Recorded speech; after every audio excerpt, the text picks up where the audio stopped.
Good evening and welcome to a regular City Council meeting for May 17th, 2021. Madam Clerk, can you read the call, please? Yep, this is actually a special City Council meeting called on May 13th by Mayor Michael Foley. Notice was posted on our website and was sent to all City Councilors. Roll call, please. Councilor Shaughnessy? Here. Councilor Morse? Here. Councilor Chow? Here. Vice President Turcotte? Here. Councilor Story? Here. Councilor Ragange? Here. President Reardon? Here. 7 being present, please pledge allegiance to the flag. I pledge allegiance to the flag of the United States of America and to the republic for which it stands, one nation, under God, indivisible, with liberty and justice for all. There are no minutes to approve in this meeting. Brings us to our mayor's message. Mr. Mayor. Thank you, Mr. President. As announced recently, our traditional Memorial Day parade has been canceled for a second year in a row due to COVID-19 concerns. However, we will hold the Memorial Day ceremony in Riverbank Park similar to the one held on Veterans Day. The ceremony will be held on May 31st at 10 a.m. We look forward to seeing everyone there as we honor those who have served and have been lost. We also want to remind everyone that City Hall will be closed on Monday, May 31st in observance of the Memorial Day holiday. Also, as previously announced in partnership with the Westbrook-Gorham Community Chamber of Commerce, we are sad to report that the 2021 Westbrook Together Days has been canceled due to the uncertainty of gathering restrictions and lengthy planning that is required to host such an event. The Chamber has been also sensitive to the challenges faced by our local businesses, which are major sponsors of the event and may not have the same resources available this year. We encourage everyone to continue supporting these local businesses during this time of recovery. In place of this year's Westbrook Together Days, the Chamber is planning a firework display to be held in early July in celebration of Independence Day. More details on that event to follow soon. Tonight, the City Council will give second and final reading to the School Department Fiscal Year 22 budget. The school budget validation referendum will be held on June 8, 2021. Polls are located at the Westbrook Community Center and will be open from 7 a.m. to 8 p.m. We look forward to having everyone participate in this important step in the approval of the school department budget. And also in regards to updated COVID protocols, Director of Human Resources Stephen Fields is working with our Fire and Rescue Chief and Local Health Officer Chief Andrew Turcotte to draft updates to the City of Westbrook's COVID-19 protocols based upon Governor Janet Mills' updated guidelines issued last week. I'll now read the mayoral proclamations celebrating National Public Works Week, Emergency Medical Services Week, and Arbor Week. Give me a moment while I bring those up. The first one is for Arbor Week, May 16th through May 22nd, 2021. Whereas forest trees cover 89% of Maine's land, making the state the most forested in the United States. And whereas our trees are important to the infrastructure of Westbrook, providing natural beauty, shade, and a feeling of well-being in our urban environment. And whereas trees can reduce the erosion of precious topsoil by wind and water, cutting heating and cooling costs, moderate the temperature, clean the air, produce life-giving oxygen, and provide habitat for wildlife. And whereas trees are a renewable resource, giving us paper, wood for our homes, fuel for our fires, and countless other wood products. And whereas trees in our city increase property values, enhance the economic vitality of business areas, and beautify our community. And whereas in 1978, the state of Maine first celebrated Arbor Week during the third full week of May. And whereas for over 40 years, the City of Westbrook has been recognized as a Tree City USA by the National Arbor Day Foundation and desires to continue its tree planting ways. Now therefore, I, Michael T. Foley, Mayor of the City of Westbrook, Maine, do hereby proclaim May 16th through the 22nd as Arbor Week in the City of Westbrook, and I urge all citizens of Westbrook to support the efforts of the city to protect our trees and woodlands, and I further urge all citizens to plant a tree on their property, thereby leaving a legacy for future generations. In witness whereof, I have hereunto set my hand and caused the seal of the City of Westbrook to be affixed. And the next one is for Emergency Medical Services Week, May 16th through the 22nd as well. Whereas emergency medical services is a vital public service, and whereas Westbrook Fire and Rescue EMTs and paramedics are ready to provide life-saving care to those in need 24 hours a day, 7 days a week. And whereas access to quality emergency care dramatically improves the survival and recovery rate of those who experience sudden illness and injury, and whereas emergency medical services has grown to fill a gap by providing important out-of-hospital care, including preventative medicine, follow-up care, and access to telemedicine, and whereas the emergency medical services system consists of first responders, emergency medical technicians, paramedics, emergency medical dispatchers, firefighters, police officers, educators, administrators, pre-hospital nurses, emergency physicians, and trained members of the public, and other out-of-hospital medical care providers. And whereas the members of the Westbrook Fire and Rescue engage in thousands of hours of specialized training and continuing education to enhance their life-saving skills. And whereas it is appropriate to recognize the value and accomplishments of emergency medical service providers by designating Emergency Medical Services Week. Now, therefore, I, Michael T. Foley, Mayor of the City of Westbrook, do hereby proclaim the week of May 16th through the 22nd as Emergency Medical Services Week in the City of Westbrook. With the theme, This is EMS, Caring for Our Communities, I encourage the community to observe this week by thanking our community's EMTs and paramedics. In witness whereof, I have hereunto set my hand and caused the city of the seal to be affixed. And then the last one for this week is National Public Works Week with the theme Stronger Together. Whereas public works professionals focus on infrastructure, facilities, and services that are vital importance to sustainable and resilient communities and to the public health, high quality of life, and well-being of the people of the city of Westbrook. And whereas these infrastructure facilities and services could not be provided without the dedicated efforts of public works professionals who are engineers, managers, and employees at all levels of government and the private sector who are responsible for rebuilding, improving, and protecting our nation's transportation, water supply, water treatment, and solid waste systems, public buildings, and other structures and facilities essential for our citizens. And whereas it is in the public interest for the citizens, civic leaders, and children in the city of Westbrook to gain knowledge of and to maintain progressive interest and understanding of the importance of public works and public works programs in their respective communities. And whereas the year 2021 marks the 61st annual National Public Works Week, sponsored by the American Public Works Association and the Canadian Public Works Association. Now, therefore, I, Michael T. Foley, Mayor of the City of Westbrook, Maine, do hereby designate the week of May 16th through the 22nd as National Public Works Week. I urge all citizens to join with their representatives of the American Public Works Association, Canadian Public Works Association, and government agencies in activities, events, and ceremonies designed to pay tribute to our public works professionals, engineers, managers, and employees, and to recognize the substantial contributions they make to protecting our national health, safety, and quality of life. And then lastly, I'll now share a budget update with some slides associated with the referenced figures. Give me a moment to bring that up.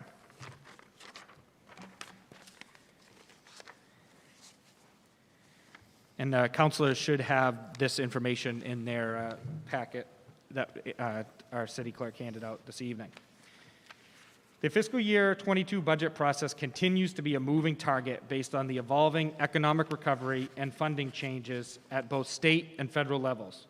We are striving to make maximum use of available revenue sources, maintain critical educational and municipal services, and minimize the budgetary impact on the Westbrook property taxpayers. With the introduction of the governor's supplemental budget last week, local school and municipal funding will receive a $1,610,910 increase in funding for the coming year.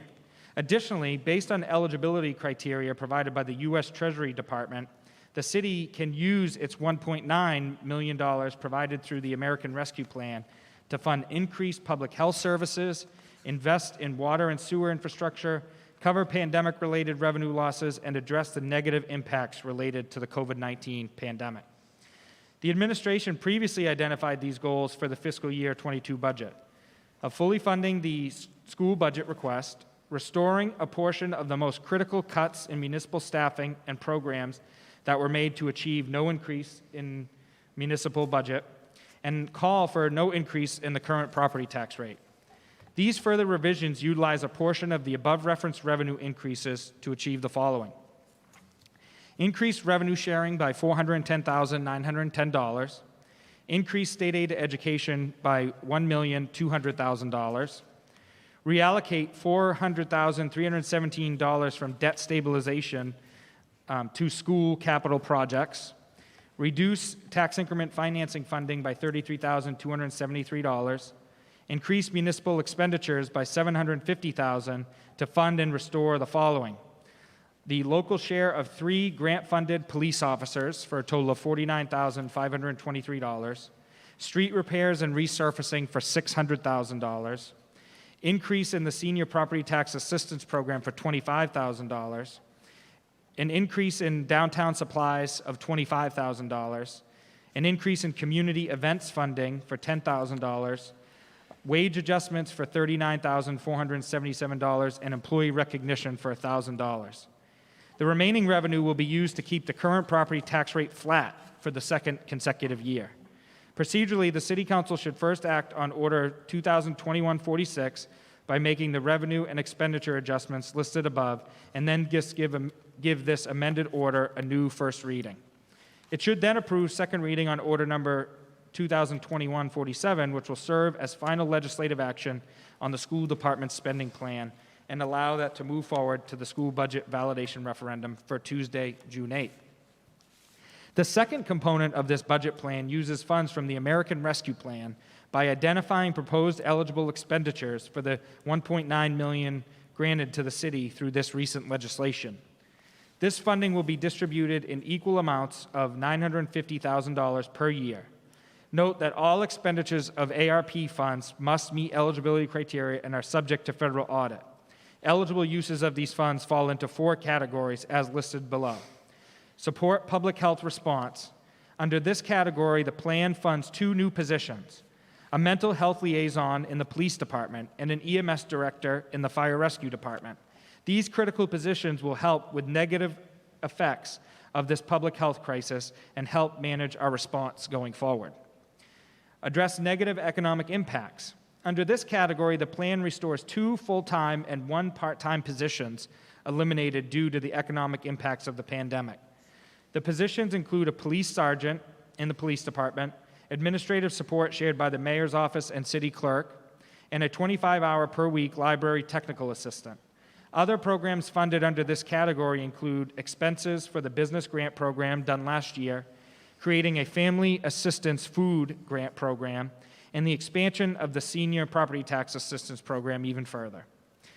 And lastly, to replace public sector revenue loss, funding will cover municipal revenue losses and automobile excise tax, recreation program fees, and ambulance services. Once the revenue losses are finalized, these funds will be returned to the city's fund balance. And then also water and sewer infrastructure. Funding will cover sewer repair and replacement projects primarily in the downtown area. We will plan to bring the ARP draft budget to the City Council for consideration at our next meeting. Given the opportunity provided by these increased revenues to maintain all critical services to the community, make strategic investments in needed capital projects for both city and schools, and to accomplish all of this with a level property tax rate, I sincerely hope the City Council can support this revised financial plan for our community. I'll now go through some of the slides which provide a little bit more detail and specific numbers. So as you can see here, and also included with the councilors' packet this evening is a draft order with some highlighted changes, and those are also highlighted here. So with the proposed expenditures, we will update those figures to be a total of $28,192,734 for a change of $683,453, which would be an expenditure increase of 2.48%. Tax increment financing will have a slight increase, or an increase of $219,166 for an increase of 8.4%. And then lastly, there'll be no changes to the school or the county portion, having a total expenditure increase of $2,305,623. And for proposed revenues, we'll be adjusting the municipal revenues to be $14,266,345, or will reflect an increase of $533,134, or a 3.88%. The school revenues will increase to a total of $19,646,466, or a total of $495,164, or an increase of 2.59%. Overall, this will have total revenues of $33,912,811, or an increase of $1,028,298. Taking those two numbers together, we come up with the proposed tax needs. And so for the municipal budget, this shows a reduction of proposed tax needs of $447,544, or negative 3.11%. TIF expenditures of an increase of $219,166, and school proposed tax needs of a total of $22,477,652, or an increase in $870,324, for an increase of 4.03%. Bringing those numbers together, the proposed tax needs will only be $40,785,211, or $679,464 increase in that area. With all those numbers together, we come up with a proposed tax rate. The proposed tax rate for the municipal portion will be $6.10, or 30 cents from the 30-cent reduction from the previous year, or negative 4.71. The tax increment financing will be $1.24, or an 8-cent increase, 6.56% increase change. And then the school portion will be $9.84, or a 22-cent increase for 2.31%. And the county tax will be a total of 68 cents with no increase, which then gives us the same exact tax rate as we had for the previous fiscal year of $17.86, with no increase whatsoever. As included in this adjustment that I outlined will be critical municipal expenditures. For the police department, we're looking to have improved police patrol of 3 positions. We are planning to have apply for a COPS grant, community-oriented policing grant, that we feel will be very favorable on, and that will help to increase patrol presence. I think, as I've indicated at a number of previous meetings, we have the same amount of patrol officers on the street here in the community since the 1980s. Though the department has grown, a lot of it has grown in specialty positions and administration. So this is some much-needed investment in our police department. And then also in the mayor's office, we're making some adjustments for a total of $36,000, which is an increased senior property tax assistance program by $25,000 that I indicated earlier, employee recognition by $1,000, and special events by $10,000. The special events line specifically was cut in order to help us to reduce the impact. And we also anticipate, given us coming out of the pandemic, we anticipate special events in the community to increase, and also with increased gathering space such as the Valley Square location, as well as the future Westbrook Common project, we will have a need to better staff some of those events with city staff, and that's what that event line is for. And then in the Public Services Department, we will increase downtown supplies by about $25,000. This is in addition to the same item as having more public events. We'll need more trash cans and more things of that nature. This also provides critical funding to help maintain the excellent Christmas light display that we've had here in the city of Westbrook. Those lights, though they're high-quality LED, they're on a long time, and the bulbs need to be replaced. And our city arborist, Doug Eaton, does an outstanding job managing that program. And we hope to also have a little bit of funding as well in the future to expand that program for this upcoming Christmas and holiday season. And then one of the most critical things that we need here in the city to invest in is municipal paving. And it's given that we have a significant annual expense or an annual need in municipal paving, we want to begin to build up that budget line within the municipal budget. And so we're showing $600,000 for municipal paving. With the significant increased costs in municipal paving, it's not going to get us a lot, but we're going to begin to fund it in the municipal budget, and also in our future capital improvement plan, we'll plan to include some monies for that as well. And then we have some funds budgeted for wage adjustments of $39,477. And then lastly, we have we're replacing lost and adding some critical positions for a total of $341,901 as part of the American Rescue Plan.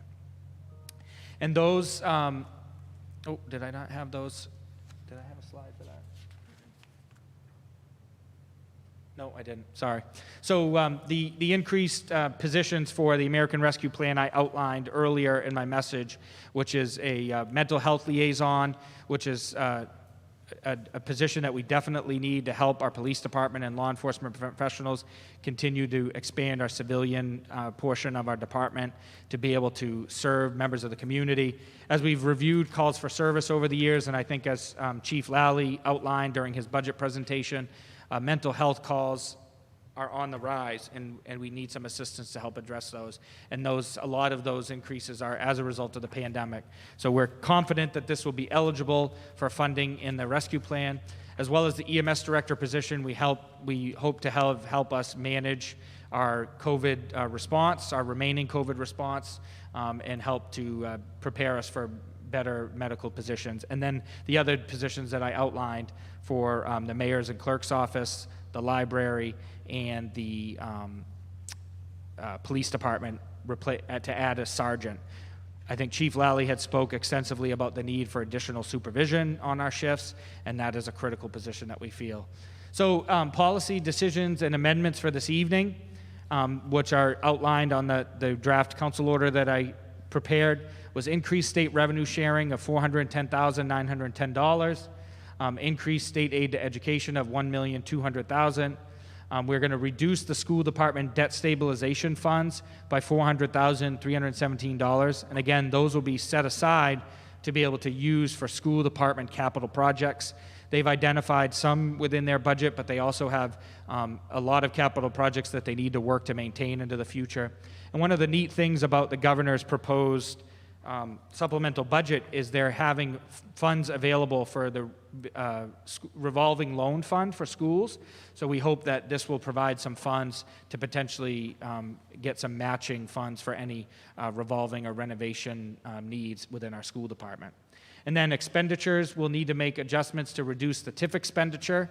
I think as I've explained before, the TIF number is a circular number, so anytime the tax rate changes, the TIF number changes, and so that's what necessitates the reduction in that area, and then we'll increase municipal spending by $750,000 in the critical items that I outlined earlier. And so, as I also explained, we'll need the adoption process. We'll have to, a motion on the floor to amend the expenditures as outlined for order number 2021-46. Due to the substantive amendments that will be required, this will now revert back to first reading tonight, and second and final reading will be on June 7th. And then for the school budget warrants, this includes the school expenditures only, which we're not making any proposed changes to. Those we will continue with second and final reading this evening. And the budget validation referendum will take place on June 8th.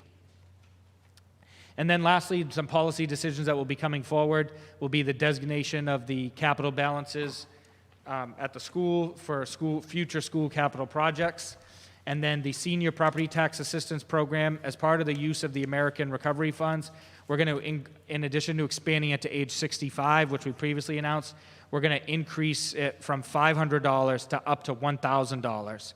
Also included in the governor's supplemental budget is an increase to that program as well, the state portion of that program. So we thought it was critical that we attempted to help our seniors even more and increase that program significantly. And then we'll bring forth the American Rescue Plan of $1,900,000 to be approved at our next council meeting in June. Oh, here's the slide where I had the positions. So I kind of went over those a little earlier. Here's some of the total costs. I talked about the positions, talked about the revenue loss, water and sewer infrastructure. We have some critical downtown improvements that need to be made in those areas that we feel like this funding will be appropriately used for to help us with our recovery. And then as far as addressing negative impacts, we'll replace the lost positions that I discussed. and then we will fund the previous grant program. We're hoping to have a family assistance food grant program for a total of $50,000 each year of this program, where any local nonprofits that provide food services or provide food assistance to families can apply for those grants. And that's a great program. One of the great things that's happened during the pandemic is funds were made available for food deliveries through the Department of Agriculture, and there was food boxes that delivered through the community, and that program has ended. So we're trying to backfill that void and provide some of our community organizations that provide food to families some additional funds to help with that, and then the expanded senior property tax assistance program. So those are the totals outlined, and we'll have those in more detail for the council to approve at our next meeting. And that concludes the budget update for this year. Hopefully, it's the last budget update that we have, given this constantly moving situation. Thank you, Mr. President. Thank you, Mr. Mayor. This brings us to our city council messages. Does anyone have any message that they would like to share? Councilor Chow. Yes, sir. Thank you. I'd like to thank the mayor and the administration for sending this new budget forward. The mayor's tireless workings to find funds, to keep making state funds available, and pressuring and just doing everything he can for the city of Westbrook is amazing. So thank you, Mayor, for all that hard work. We appreciate it. The city council and the constituents do too. Thank you very much. Thank you. Any other comments from the city council? Vice President Turcotte. I know the mayor will agree with me that his work is not, that his work is not possible without the help of the administration. So thank you to Jerry and everyone else involved, every department head for, putting themselves last and putting the city first. Thank you. Thank you. Councilor Ganjay.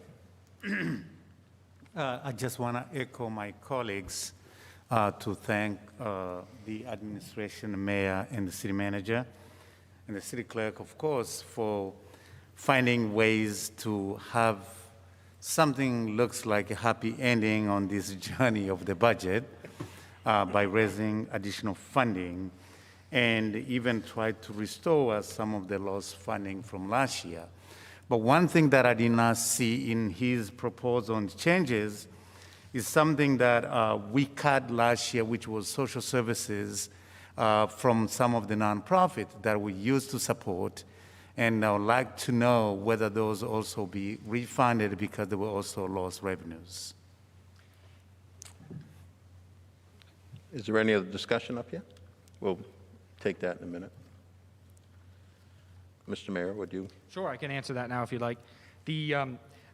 All our social service agencies have been receiving and have the ability to apply for funding through the Cumberland County Community Development Block Grant Program. So they've all had that opportunity, and we've been giving that, and a number of them have received extensive funding from that program. So we're hoping that that program will continue to be able to help fund our social service agencies into the future. So are we going to, yes, I know some of those have been funded by the counties. Are we restoring some of those services, social services in a city, or are we just going to keep them away by just looking for funding elsewhere? I'm just curious. Yeah, there's not currently any proposed funding for social service agencies. That budget was removed from the budget given the challenges that we've been having, and so we can definitely consider restoring it in the future, but that wasn't included as part of any of these proposed budget adjustments. Westbrook is one of the very few municipalities that had a budget like that. It's essentially a donation account, and so we'll look to see if we can maybe develop some specific goals about what the community might want to address. I think food insecurity, many folks will agree, is an important thing. So maybe if we can establish a goal and a fund for food insecurity as I identified with the American Rescue Plan, then we can help to address some of those items in the future, organizations that provide that. Otherwise, we didn't plan to include that budget back in the municipal budget.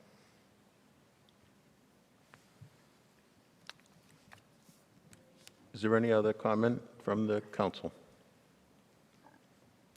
Seeing none, we'll move on to public comment where we don't have a student representative tonight. This is where anyone can speak on 3 minutes or less on any subject. Does any come down and please state your name and your address?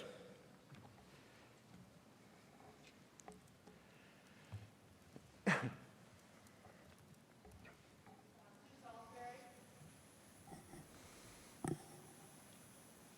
you hear me now? Actually, bring it down just a little bit, and you might be able to. There you go. Is that better? You can hear me now? A little bit. Okay. Sue Salisbury, I live at 134 Park Road here in Westbrook. I am the vice chair of the school committee, and I represent House District 35 in the House of Representatives. I'm a little confused, I have to say. Over the last few weeks, we've heard time and again from almost every city councilor the need for transparency and sort of pushing back onto the school department for us to be transparent and collaborative. And we advocated for that, and we said that we would do our best to do that. We received this new plan today at 4. So I'm confused about the collaboration on that because I don't understand it. Our county manager doesn't understand it. The superintendent doesn't understand it. How it fits together with our warrants that have already been passed, how you can take revenue out of the warrants. I don't think that you can. We need to understand it. Maybe we're missing something. It also clearly states in the warrants that any extra money has to be voted on by the school committee. What we do with that? There's a lot of things in the warrants that we haven't had the opportunity to discuss how it fits in with this plan. And the additional revenue, which I hope that we'll be voting on Wednesday. I'm relatively certain that that money will be coming both from revenue sharing and for aid to the increased aid to education. But we haven't had the opportunity to go over this plan. And I thought we had kind of turned a leaf and realized what, this increased need for collaboration and discussion. And, the ink isn't even dry on the last email, and we're already here scratching our heads. We don't know what just happened. We don't fully understand it. We want to learn. We would like to be able to hear more about it. So I'll send an email later, and hopefully we can meet with the administration so we can discuss further, so we can make sure we fully understand what the impact is on that money that we're receiving from the state, what that does to our warrants, and how we plan for this, what that means for capital improvements, all of that. And I'm just going to assume it's a blip on the radar because we still are committed to being transparent and collaborative, but we're not off to a good start. Thank you very much. Is there anyone else that'd like to speak? Come right down. Actually, use this microphone right to your right, please.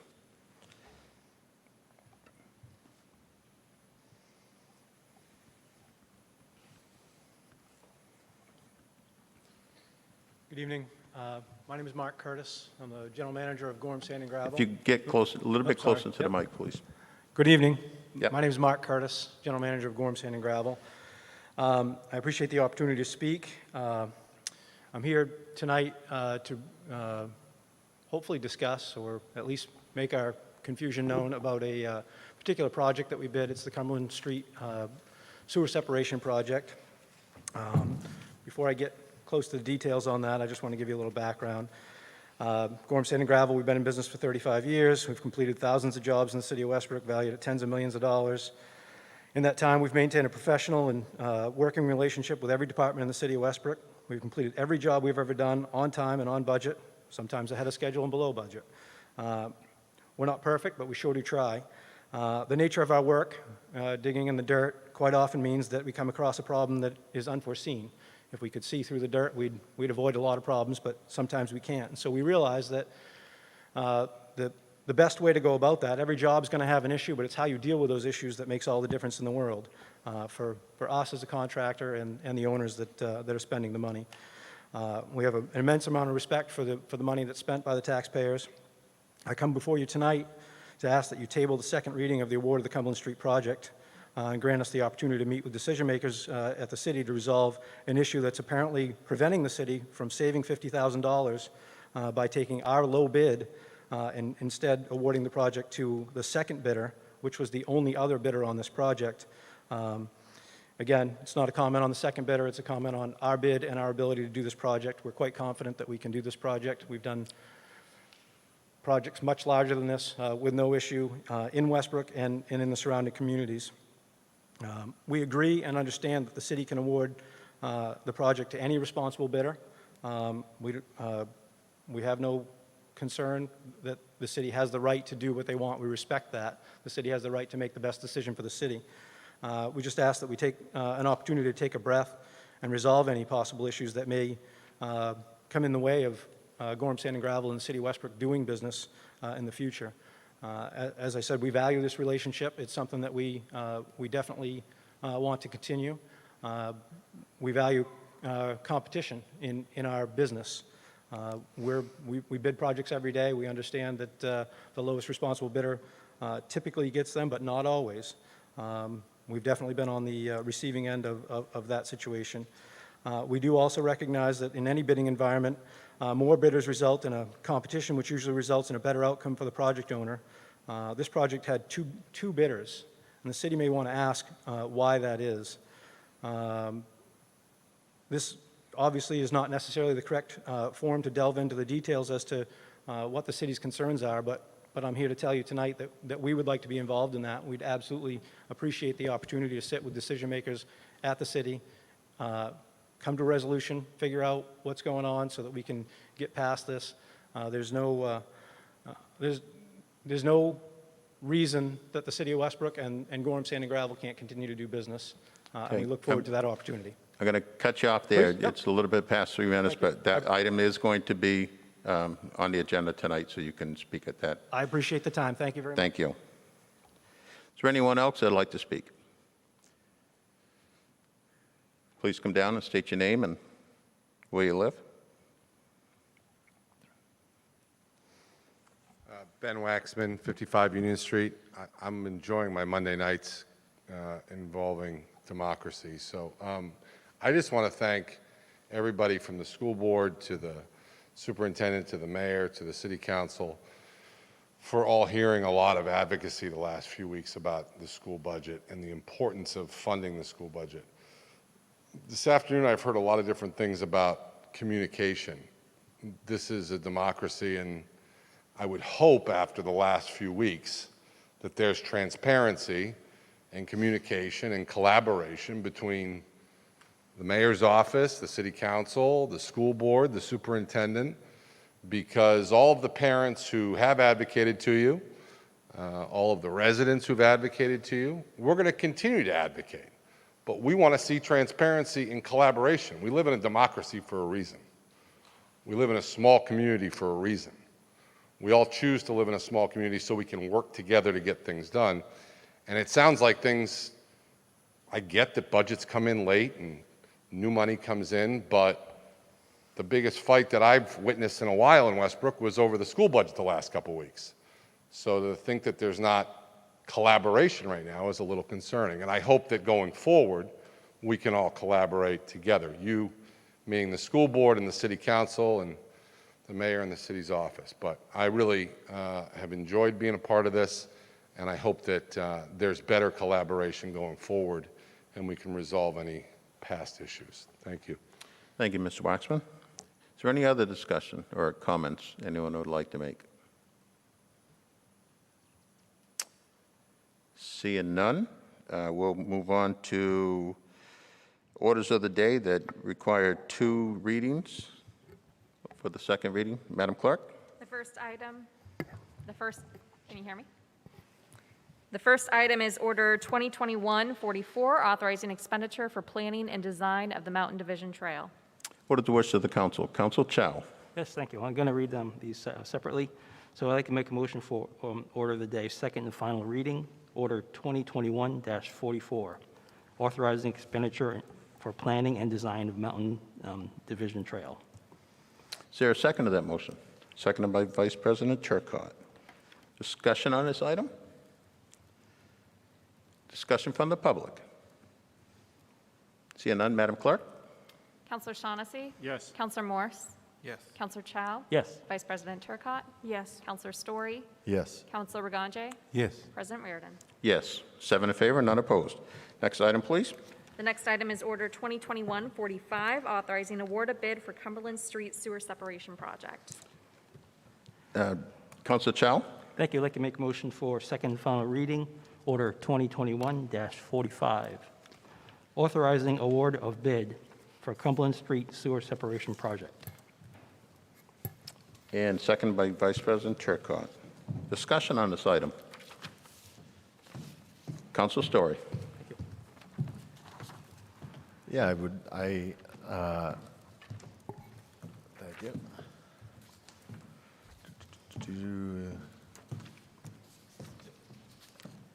Counselor Story, if you want to give me, I can tell everyone about that. There we go, that'd be great, thanks. Actually, I actually had a moment this afternoon to talk to Mr. Curtis, and I told him that this item was going to be on the agenda, and I believe we have some information to share as to possibly why the bid went the way it did. Yes, thank you. Thank you, Mr. President. Back on May 10th, in preparation for the council meeting that we had the last week, where in the administration's position paper, we had outlined the challenges associated with one of the bidders, and I'll just read the portion of the position paper about this.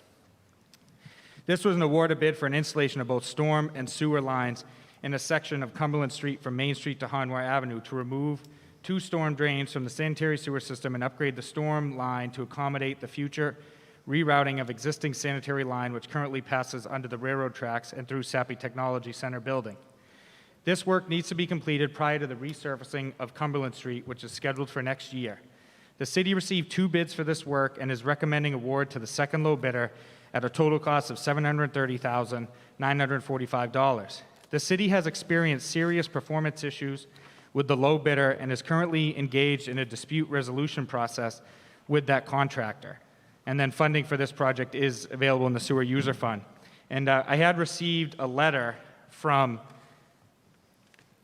our Catherine Kelly, the wastewater division manager, back on May 10th in preparation of the meeting, or a memo outlining the reasons specifically why we should not support the low bidder.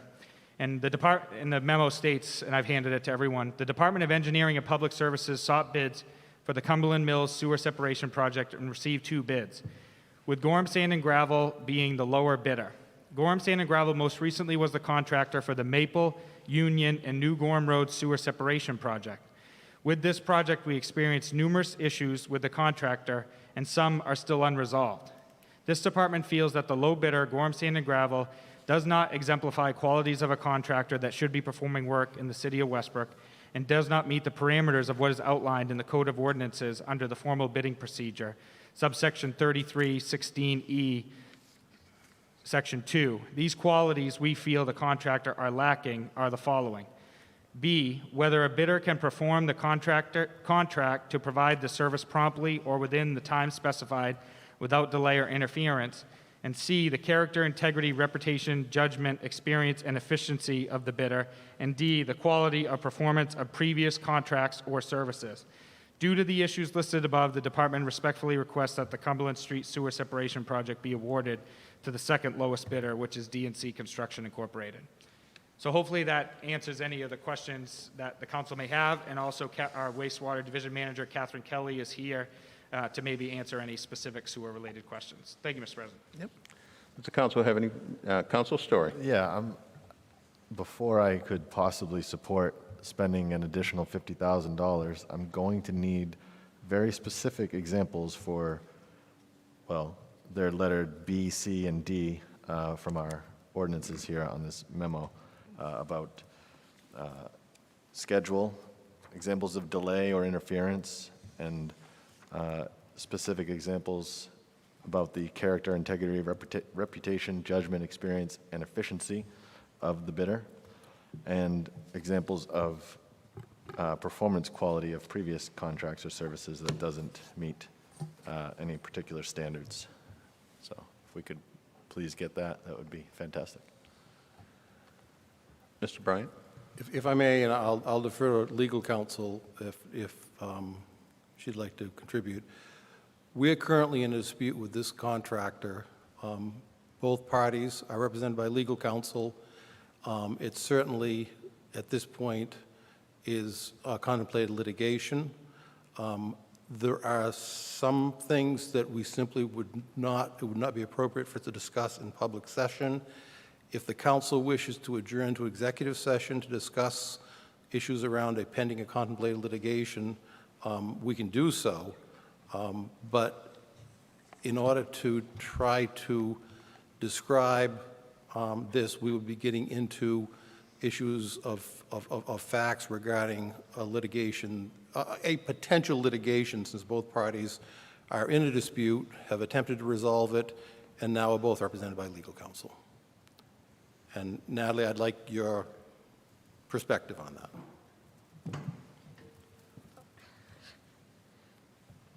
Well, first of all, the council has in front of it the memo from Catherine Kelly, which has the ordinance citation in it. And the question here is whether the administration feels Gorham Sand and Gravel to be a responsible bidder in this circumstance. I appreciate the feedback on the cost issue, but responsible bidder means looking at these other criteria as well. As the city administrator said, I would have to be careful about how much I can say in public about this, because we are currently in a negotiation with Gorham Sand and Gravel concerning a different contract. But needless to say, if we are in a negotiation, that means that there have been issues with another project.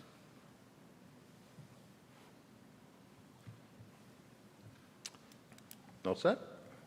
Is there any other discussion? Councilor Shaughnessy? Yeah, I would just like to know, aside from this, but we only had 2 bidders. Is that unusual, or? In the current climate, nothing is unusual. And we have had bids where we've solicited multiple bids and received a single bid on different types of services and products. We would love to have a lot of bidders competing, you know, we're glad we had more than one. We would like to have more, but in the current climate, we recently bid the Cumberland, no, not the Westbrook Common project. I believe we ultimately ended up with just 2 bidders on that project as well. We had a number of people participating in the process. We only received bids from two companies. So I think right now it's a lot about the overall industry. Contractors are very, very busy. Yeah. We'd like to have more bids, but it's not uncommon at this point. But we're getting it out there enough. Absolutely, everybody knows. We have a very good network of getting bids, communication out to people. Is there any other discussion? Vice President Turcotte? I have a couple questions and a comment. So the question is there an A in this memo? Is it missing, or is it just a typo? Because it looks like there's a B, C, and D. I don't know if there's another one missing. These are citations to the statute? Citation to the Yes. statute, okay.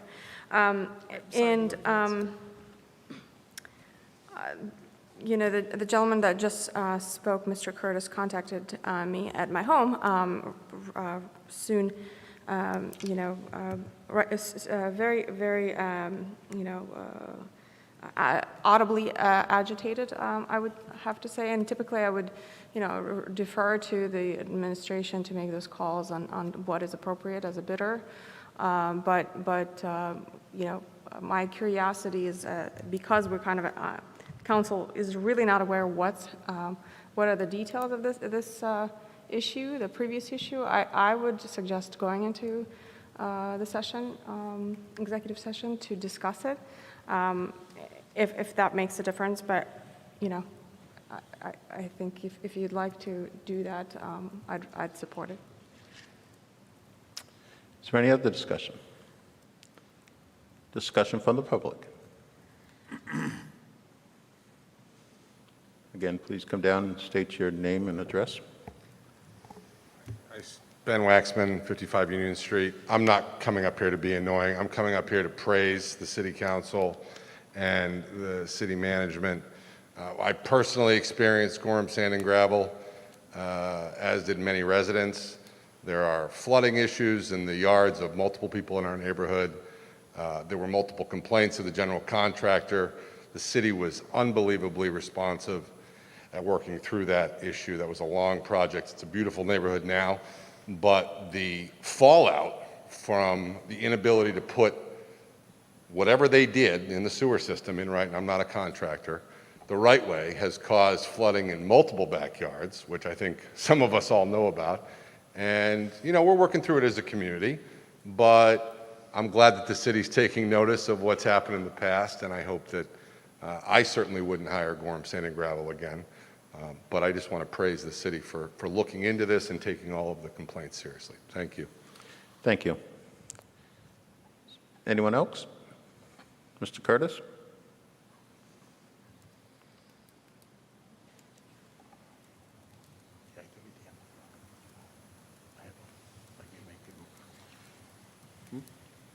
I appreciate Mr. Waxman's comments. I spent some time on the phone with Mr. Waxman. I found him to be reasonable. He was upset about... Sir, if I'm you sorry. could direct to me, Yeah, not I'm sorry. I the just audience. want to make sure that he understands that, Yeah. you know, I mean...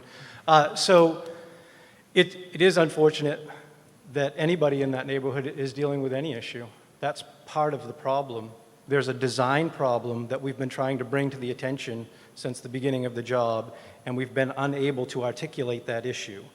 And it's unfortunate. It really hurts to see a resident of the city of Westbrook believe that that's something that we caused. I can 100% guarantee you that project is built to the plan, to the specification. I can show you the communications that we sent in trying to communicate that issue to the design engineer. Whenever you're replacing a sewer, you never replace it at a higher elevation. In order to get gravity feed from an existing home into the sewer needs to be at the existing elevation or lower. For some reason, the design engineer raised it. I feel for those people. We did everything we could to try to solve that issue. But if I could make water run uphill, I wouldn't be speaking at a council meeting. I'd be sitting on a beach somewhere. And so I apologize for that to the extent that it is that we had anything to do with it, but those are the exact types of issues that we would love the opportunity to sit with the decision maker at the city of Westbrook and discuss. And Councilor Turcott, if I sounded agitated on the phone, I'm absolutely sorry. I think we had a bad connection. I was dropping my son off at soccer and you were making dinner, and so I was not trying to be agitated. I didn't with take you. it personally at all. Okay, Don't no, worry. and I'm not agitated. I simply would value the opportunity to solve this problem. There's no value in the city and Gorham Sand and Gravel not being able to do business. There's nothing in it for anybody. Again, we've done millions of dollars worth of projects in Westbrook and then millions of dollars worth of projects in the surrounding communities. I'm a board member at the Westbrook Vocational School. I'm a product of the Westbrook Vocational School. I have roots in this community. I want nothing but good things for this community, and our company doesn't want any bad things for this community. Again, we value the opportunity, and maybe this project, I mean, again, we recognize that this council and the city has the right and the opportunity to do whatever they think is right for the city. I am telling you, we are a responsible bidder. We've completed every project on time. Even the project that we're in dispute about was completed on time and on budget. There is a dispute. It's a difference of opinion. I believe it could be solved if we could get the correct people in the room.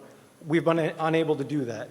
Unfortunately, as the attorney here tonight mentioned, there are some attorneys involved, and that sometimes makes it more difficult. But I apologize for that, and like I said, I really believe that a couple hours in a room with some people that understand it and some decision makers, we'd come up with a solution that works for everybody. And we'd love to hear the feedback on any other, I mean, this is the first time I've received this list tonight.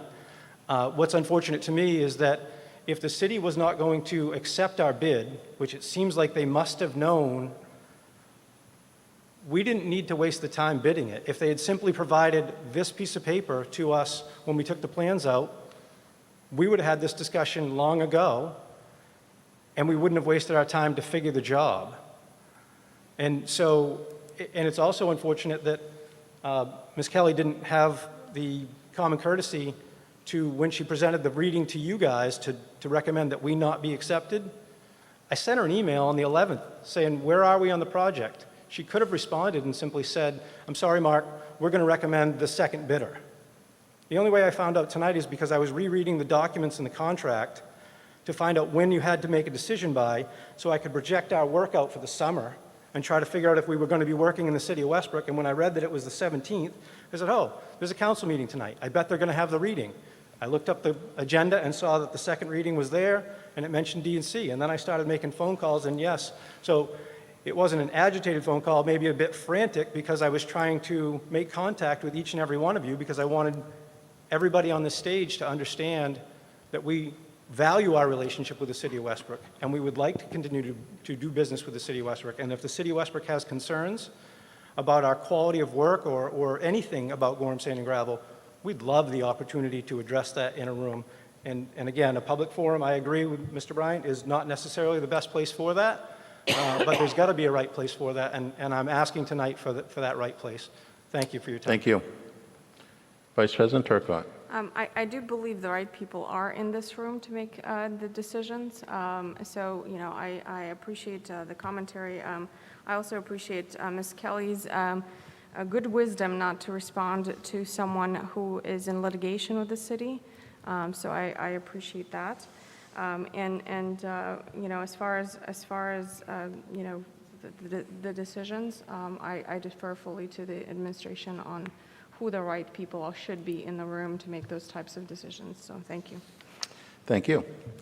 Any other discussion on this item before we, Council Story? Procedurally, can I make a motion to table this, or do we need to, does it need to get? You can. Yeah, I move to table this item until, indefinitely, until the city and Gorham Sand and Gravel can come to a resolution. We shouldn't be you know, awarding to the second bidder for such a difference of dollars when the existing issue maybe could be solved for less than that difference. I think procedurally, if we table it indefinitely, there is a project that needs to be, Mr. Bryant? It's just the terminology issue. If you table indefinitely, we're killing the issue. It'll never come back. Got it. If you want to table until the next city council meeting, that should Well, be I wasn't sure you could get it done in time, so we can table it to the next council meeting and talk about it then, if it's not done. I move to table this item to the next council meeting. Is there a second to that table? The motion fails for a second. Brings us back to our regular order. And if there's no objections, Madam Clerk will... Council President? Yes, Councilor Ganjay. Yeah, I think I will support what the Vice President Tucker said. If we can have, it's very hard for us to make a decision without knowing what this conflict is about. So we are being put on a difficult situation. I know we can trust the administration to make that, but if we have to make that decision, it will be very helpful if we have an executive session to discuss this matter so we have a better understanding on what we are voting on. Thank you, Councilor Ganjay. I would like to just weigh in on, I know that I had talked to Mr. Curtis, and we looked at the position papers from the last time. I was on the council during the Union Maple and New Gorham Road, and that used to be my old neighborhood. But I think given the information that we have this evening, Gorham Sand and Gravel, I believe the bid has been awarded, and then whatever legal process is happening, let that kind of settle, dust. You want to say that in a construction. And then there'll be other projects we'll have in the city of Westbrook, but I'm satisfied with Ms. Kelly's recommendation and the information that she had provided.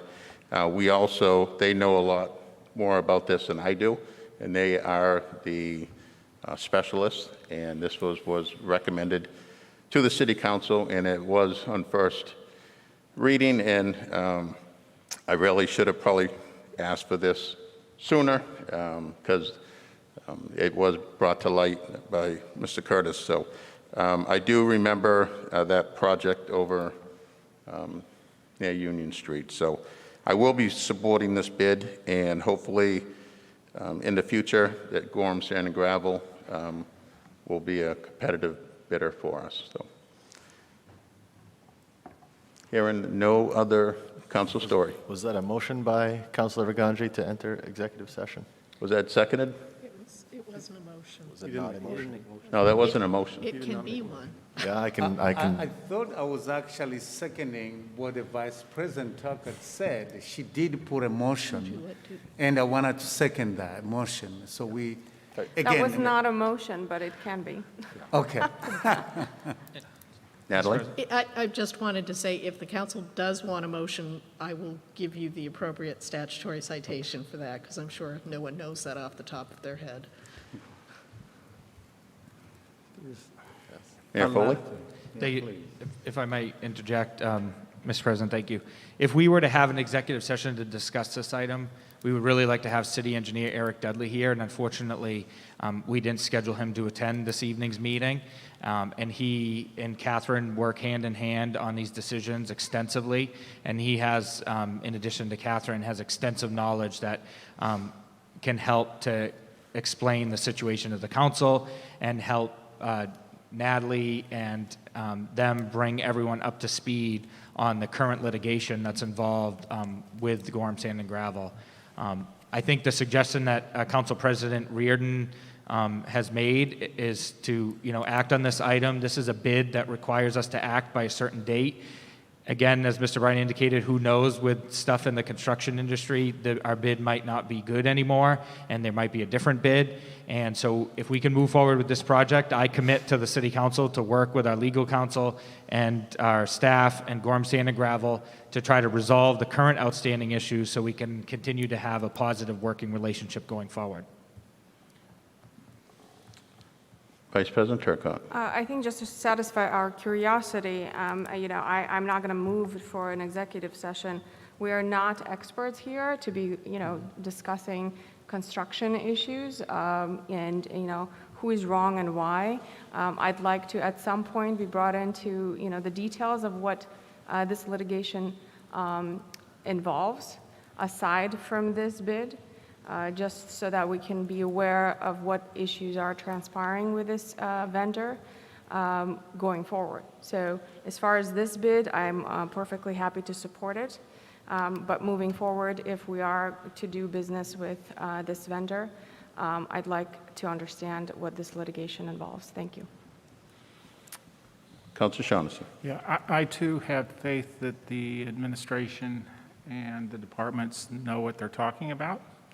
And even though this is a bit more expensive than what the lowest bid was, that we will get what we pay for with this. And so I appreciate the work that you've done on this, and I will be supporting this. And so they are the experts. All right. Council Story. I just want to add that the many projects, obviously, we talk about them every week, are going on concurrently. And to, refuse a bid from a well-known, reputable contractor seems,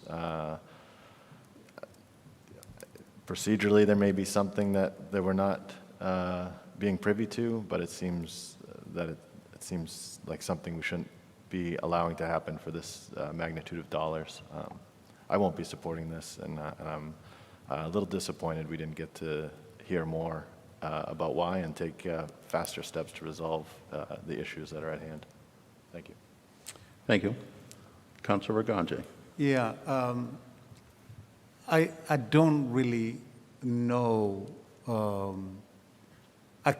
don't think I'm an expert more than the administration can. I do agree with that statement. But when I'm voting on something, I really need to be comfortable that I'm not sure whether I believe the criteria is not only about low bid or high bid. There are so many other things involved in it.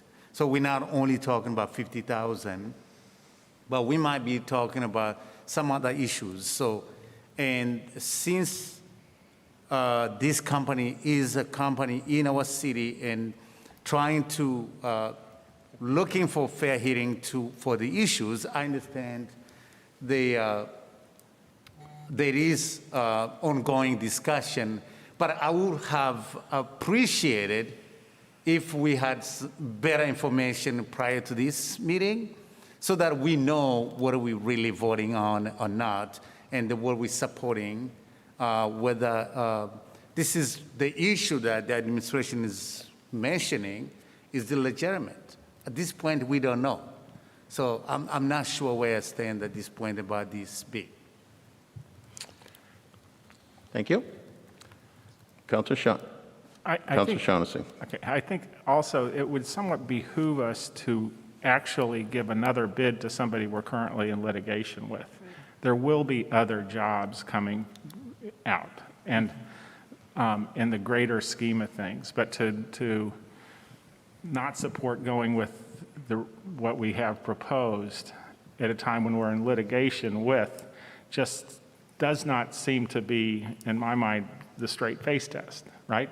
So, and I hope if we were to go with the lowest bid and something else happened in another neighborhood, we would lose all credibility.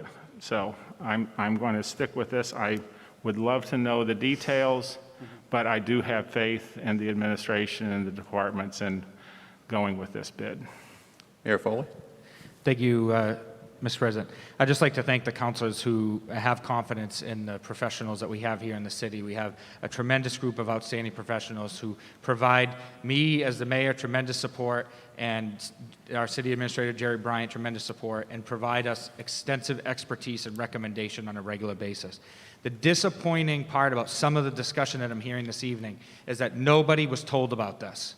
In the memo to the city council on the May 10th council meeting, it said that we were having this dispute process with the low bidder of this issue. So the council was informed of this situation, this exact situation. And I'm not sure if everybody read the council memo that was provided at the last meeting, but until Mr. Curtis from Gorham Sand and Gravel started contacting councilors individually this evening, it all of a sudden became a concern when a lot of times people suggest there's no transparency in communication, but there is a lot of transparency and communication in this issue and some of the other issues that we've been accused of for that. So I think it was very clear in the position paper from May 10th, which I have. I read the same thing earlier when we first started discussing this item. Again, I committed, we will have an executive session at our next meeting. We will have the experts in the room to update, and legal team to update on the pending litigation and the extensive details as required by law in executive session, and I commit to trying to work together to resolve those items once the council receives the update and an understanding with the contractor going forward. Thank you, Mr. President. Thank you. Council Story. Thank you. So this scenario has happened one other time since I've been on the council, and it was a difference of, I believe, $2,000 for some mowing work, and it was cited that the low bidder required more supervision and frequent complaints, and so I could see how that difference of $2,000 could be eaten up, and that we could award to the second highest bidder and feel good about that. The note about being in dispute with the low bidder was included last week, but the difference of the contract or the bid amount was not included, and I guess I'm just hung up on that amount, and hope it's worth it, but still won't be supporting this. Thank you. Councilor Agante. Thank you, Mr. Mayor, for the clarification.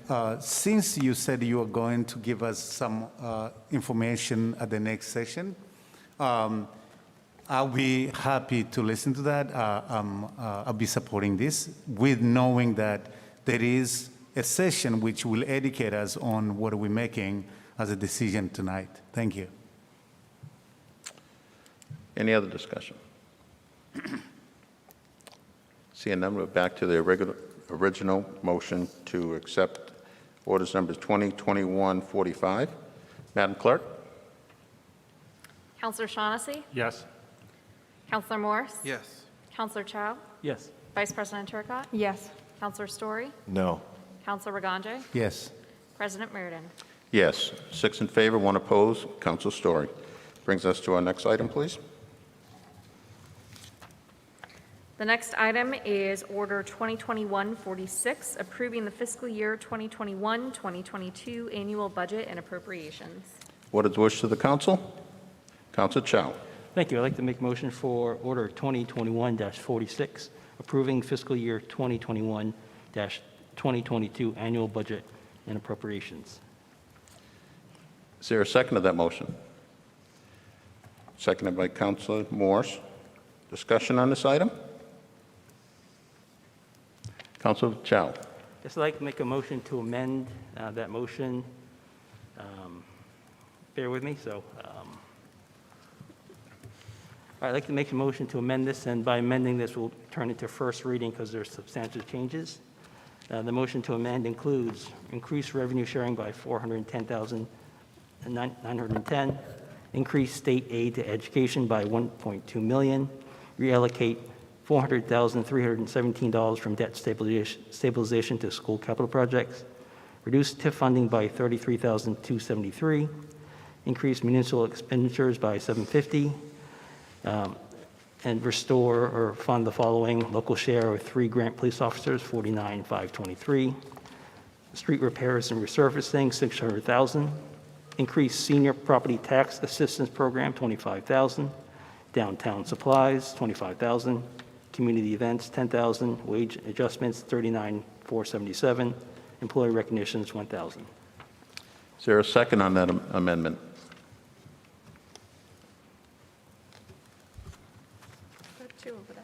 Oh, Councilor Morse. I look over and you put your hand down. I look away. It's a game you're playing. Mr. President, just a point of order. Yes. The numbers that Councilor Chow read reflect what we're doing, but the council order, we provided a draft order with the highlighted figures that need to be changed. Okay. So I guess the content of what you read is in those numbers. So if you want to friendly amend your motion, if the second will allow, to include these highlighted changes on the council order. All right, thank you. I'd like to do a friendly amendment to that, what I just read. All right, the Westbrook hereby authorizes a sum of $74,698,022 be appropriated. Municipal operations, $28,192,734. Tax increment financing, $2,829,786, for a grand total of $74,698,022. Less municipal estimated revenue of $14,266,345. School estimated revenue $19,646,466, for a total of $33,912,811, with a net budget of $40,785,211. Be it resolved, the sum of $40,785,211 be raised, blah, blah, blah. Is that second with Yes, it is. amendment of the amendment? All the friendly amendments. Discussion on this item. Mayor Foley. Thank you, Mr. President. I just want to quickly address some comments that I'm disappointed were made this evening. School Committee Vice Chair Suzanne Salisbury indicated that there's been no communication regarding this matter. Late last Wednesday, we received information from the governor regarding her supplemental budget, which included extensive state aid education, for the first time in history, fully funding education to 55%, which is the law of the land, something I've been personally advocating for. And then also revenue sharing from 3.75% to 4.5%, and then ultimately next year to 5% for future revenue. And once we received that information, my mind immediately began spinning, and unfortunately I wasn't in the office that late afternoon when the information came in. So Thursday, I entered the office, myself, Suzanne Knight, our finance director, and our city clerk, Angela Holmes, Mr. Bryant was out last week. We began crafting a proposed changes to the budget to bring forward this evening. Councilor Morris has been helping me with some of the budget negotiations that I've been trying to accomplish, and I had communicated to him some of the things that I was considering. He then communicated those to School Finance Chair Suzanne Salisbury, and then we had a draft stuff together on Thursday, and then first thing today, on Monday, unfortunately I was out of the office on Friday with a family commitment, and on Monday, today, we spent the entire day, the same people that I identified who worked on this on Thursday, in addition to Jerry returning, crafting all of this stuff that you have today, analyzing the information, analyzing all the Treasury guidance, which had come out late last week or the beginning of last week, that myself and Suzanne Knight and Angela and Jerry have been analyzing and figuring out how we can do all of this stuff. In addition to communicating that information to the school committee today, when we released it to the city council at the same time, I spoke extensively with the chief elected official of the school committee yesterday evening, the chair, Noreen Poitras. I spoke to her. I advised her of what we were going to develop a draft to come out with today. I advised her of it, and I specifically communicated to her that if her accounting staff had any questions, to contact me or Suzanne today, and we would help to answer all those questions. So to be accused of not having communication when folks have been suggesting we should have better communication, I spoke to the chief elected official of the school committee, the chair of the school committee. I'm not sure who else I should have spoke to, but that is the person that I have been communicating with to try to do things. That is extensive communication. I can't call all 7 school committee members, the superintendent, and the accounting manager individually. I leave it up to those leaders to communicate with the rest of the body, as I did today when I spoke to a number of counselors and advised them of some of the proposals that I was going to make today, hoping that they would support this budget this evening. So I'm very disappointed that accusations of this nature have been made when I am working in crunch time with this information to try to have it positively affect our current budget without raising taxes, without adversely affecting residents, and with positively affecting all these budgets meeting the critical needs of schools and municipal services. So I'm not sure what I could have done differently. If folks have a suggestion of what I could have done differently to communicate this information, other than speaking with the chair of the Westbrook School Committee, I'm not sure how else I could have better communicated it.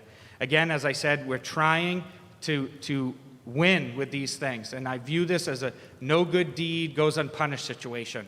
I'm really trying hard to try to positively affect our community, yet folks still have an issue with it. So we are under the understanding that the numbers in the school budget warrants only reflects expenditures. The school budget warrants do not reflect any of the associated revenues, and those numbers reflect expenditures, and the total municipal budget, which it's the item that we're acting on now, has the revenues associated with those figures. All along, we're trying to keep the ball rolling forward for the school budget by having the school budget be passed this evening. I'm trying to get a unanimous vote on the school budget and support it, given the things that we've made to change, so we can continue the referendum that's scheduled for June 8th. If we do not act on the school budget this evening, we cannot have a referendum on June 8th, and our city clerk has already begun extensive planning for that with ballots and everything that indicate that as the date. If the council or anyone had desired to delay that, we would have had to take action on that a number of weeks ago.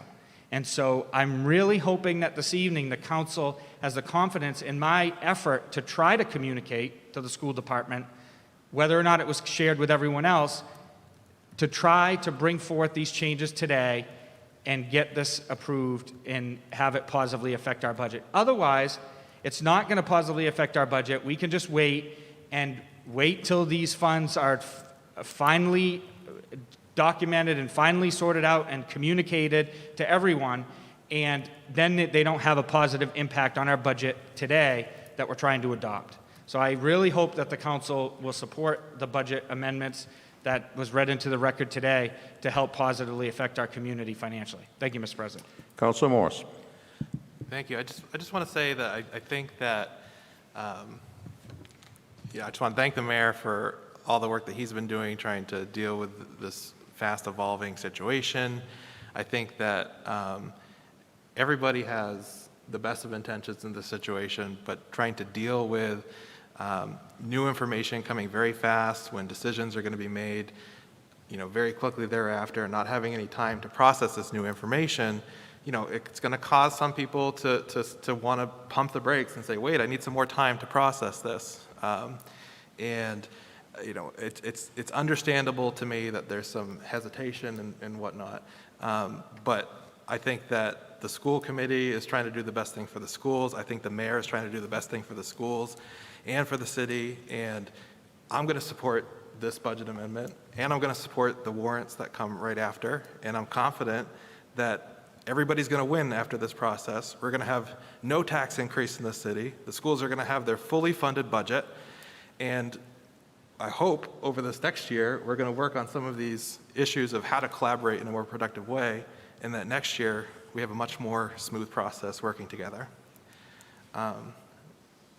I did have a question I wanted to ask about some of your new spending, and I thought, is Rose here? Do I see her out there from the library? I think she is, yeah. So last year, one of the unfortunate things for some people in the community and some of the sacrifices we had to make because of the pandemic was we had to shrink the library staff a little bit. But with the mayor's new proposal this evening, we're going to be growing the library staff a little bit. And I think people are really, in this city, really love the library and are really excited for being able to access it more post-pandemic. And I wondered if Rose could just talk about how, this growing of the staff will be able to help you and help deliver your services to the city. Thank you, sir. I expect that we're going to see a lot more people willing to come out again. So many of our residents have been hesitant and fearful to come out with the pandemic, but now that vaccines are more widely available and people are getting them, we've had a lot of interest in people coming back. So as you mentioned, last year with the budget, we did have the emerging technology librarian position eliminated from the budget, and some of that was picked up through the city staff with Mike Castrucci coming on board, and we've had great support there. And as you mentioned, we did have to adjust our budget to fill the $50,000 that was there. So this potential funding will go a long way towards restoring the services we can add on the evenings on the weekends so that people can have access to the library the way they had been used to. Thank you. Thank you. Could I Councilor Shaughnessy. Rose, I was going to ask you a question as well, too, about computer access for the public, and is that still going to be in place with this position? Absolutely, we're going to have the computers come back. I will admit we were thrown a little bit for a loop with the governor's announcement last week because of social distancing and all of the requirements along those lines. We had to space things out, removing the computers because people were only allowed in the library for no longer than a half hour per our guidelines. So we've been doing printing for the public. Public can do printing. We have had Wi-Fi 24 hours. Now we're going to be able to add some of our computers back in. Now it's probably going to look a little bit differently in response to, we had a 3-year contract with one of our vendors. We're looking at changing that contract to provide a little bit different of service for us so that it is easy and cost effective for IT and the library staff to manage. So we might be going from, and again, these are things we're working out with IT right now, but yes, the computers are definitely coming back. We're looking forward to that. We know that our patrons are as well. Okay, thank you. You're welcome. Councilor Ganjay. Thank you very much, President. No, it's just a general question. Thank you. You're And welcome. thank you for what you do for the community Thank anyway. you, sir. Thanks a lot. I think we heard Sue trying to not happy. 2 weeks ago, some of the administration were not happy. But again, the bottom line is, this is the situation we are in that is causing all these frustrations. I do not think that we should blame one or the other. But at the end of the day, if the school is getting what they need, and the administration is getting what they need, and the community is not getting a tax increase, I think there is a win-win situation to everybody here.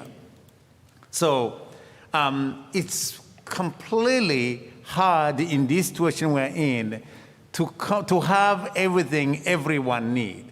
I would love to have the social services restored. As the mayor said previously, if there is more funding, we can. But even if there is not restoration, we'll continue to advocate for that.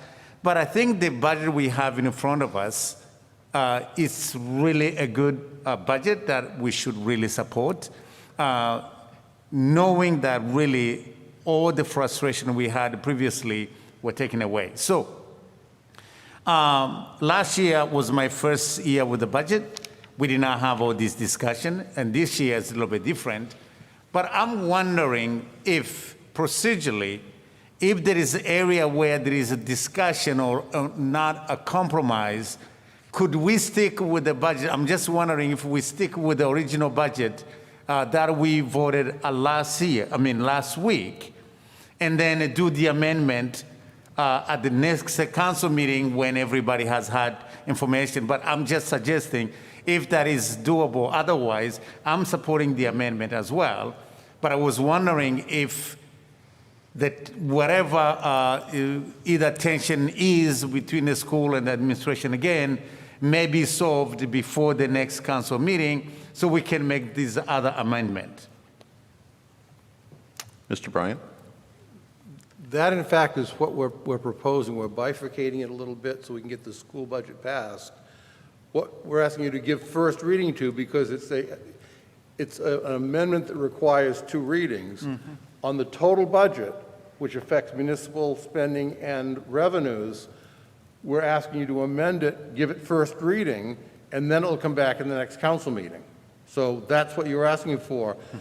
The school budget we're passing basically just approves their spending level at what they had requested.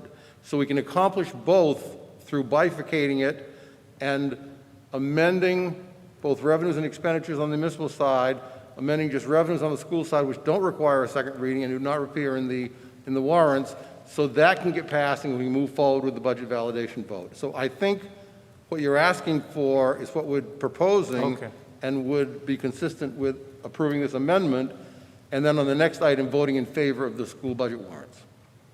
So thank you, Jerry. So I wanted to understand exactly what Sue, what is her frustration is just because of the lack of communication. We did get also this amendment at 4 o'clock, the same time that you get it. I'm not sure if that's a frustration. If that issue, which does not involve any numbers, then we should be happy to move on. But if it's just a communication, it's a process that we all learned this pandemic that we should improve on. Thank you. Would you like to?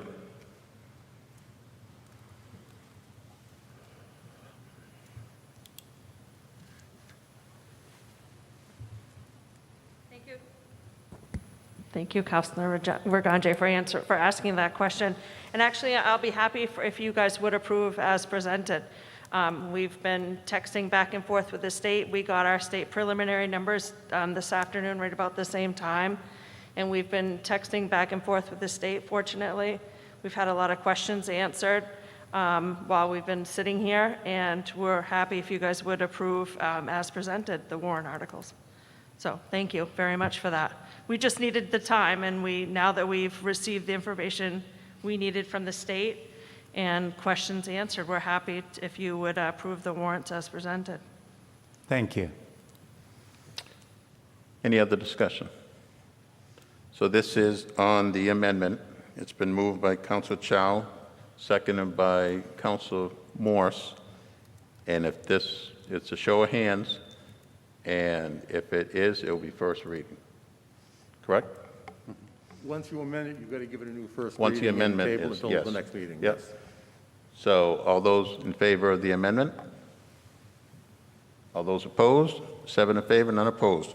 Brings us to our amended order 2021-46.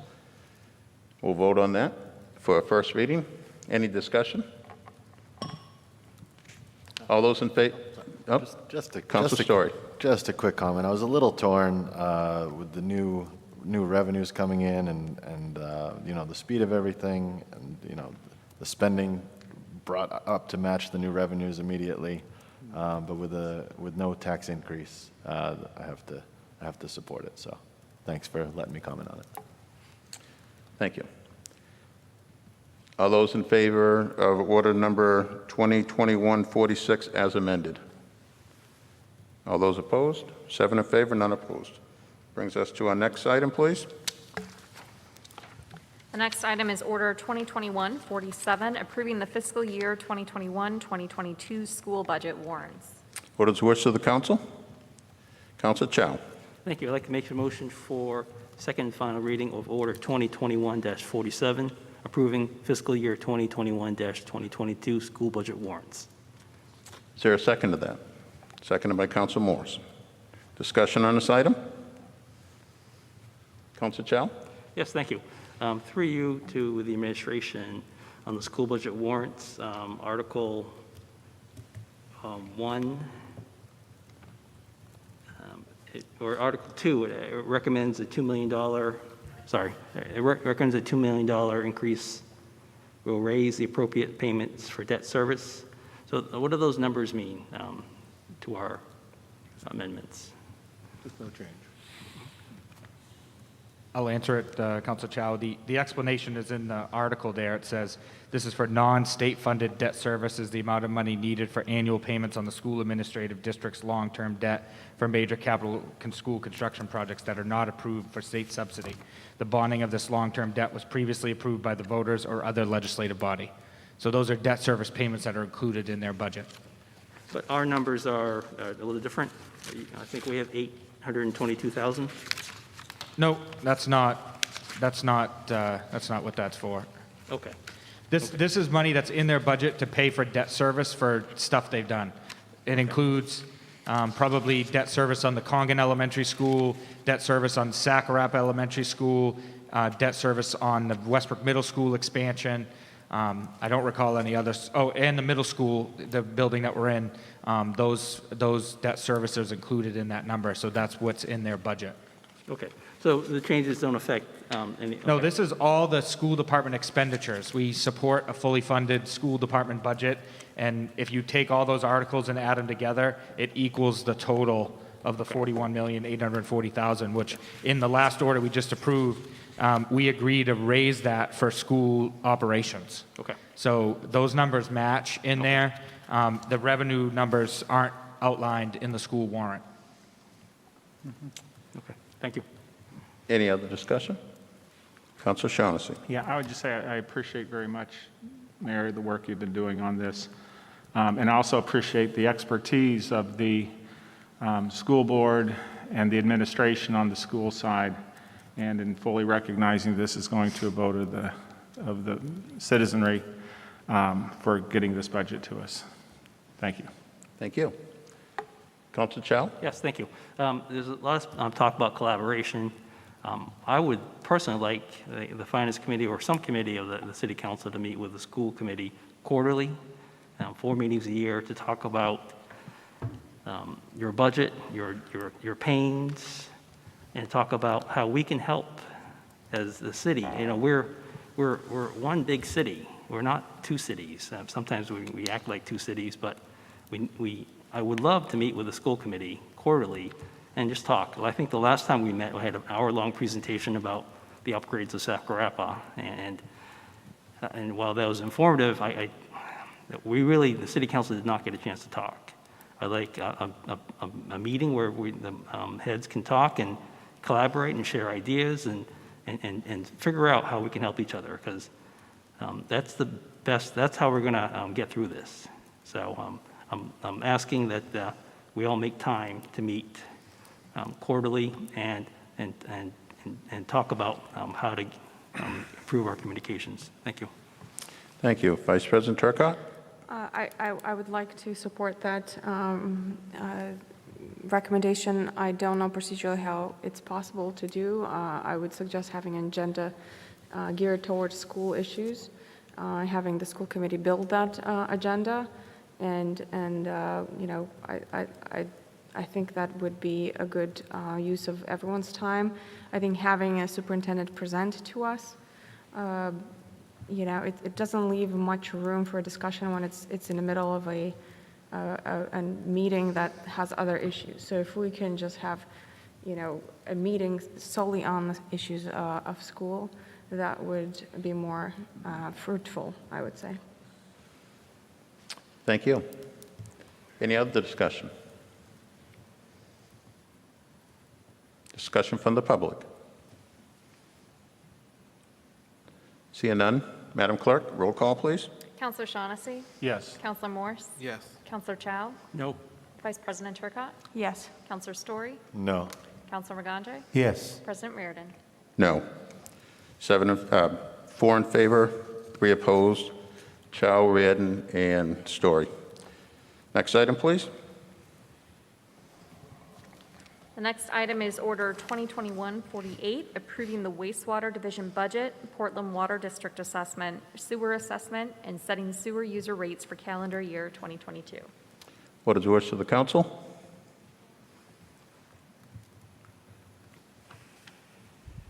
Council Morse.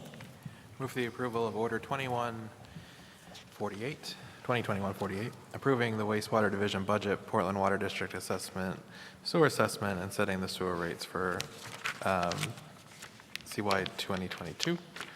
That the Westbrook City Council hereby approves the following items for fiscal year 21-22. A wastewater division budget in the amount of $4,974,423. A Portland Water District assessment in the amount of $3,196,094, and a wastewater assessment in the amount of $5,265,045, and further sets the sewer rates for calendar year 2022 as outlined below, an increase in the usage rate from 40 cents from $7.33 to $7.73, all as recommended by the Westbrook Sewer Commission on March 18, 2021. Been moved by Council Morse, second by Council Chow for orders numbers 2021-48. Discussion on this item? Discussion from the public. Madam Clerk? Counselor Shaughnessy? Yes. Counselor Morse? Yes. Counselor Chow? Yes. Vice President Turcotte? Yes. Counselor Story? Yes. Counselor Maganjay? Yes. President Reardon? Yes. 7 in favor, none opposed. Brings us to new business. The first item for 2 readings is Order 2021-49, authorizing developer services agreements with TDB LLC regarding vertical harvest project. Council Vice President Turcotte.